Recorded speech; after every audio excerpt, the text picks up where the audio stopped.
হাসতেছি এই কারণে, একটা রিজেকশন খেয়ে।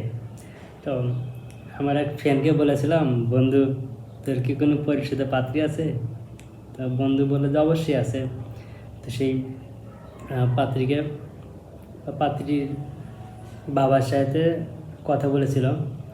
তো ওই মেয়ের বাবার একটাই কথা ছিল যে ছেলে কী করে, যে আমার ফ্রেন্ড বলেছিল যে নন গভর্নমেন্ট জব করে, ও বেসরকারি। প্রথমেই রিজেক্ট। ছেলেটা কেমন, ভালো মন্দ কোনো কিছু না, মানে যখন শুনছে যে বেসরকারি তখনই বা কোম্পানি তখনই রিজেক্ট।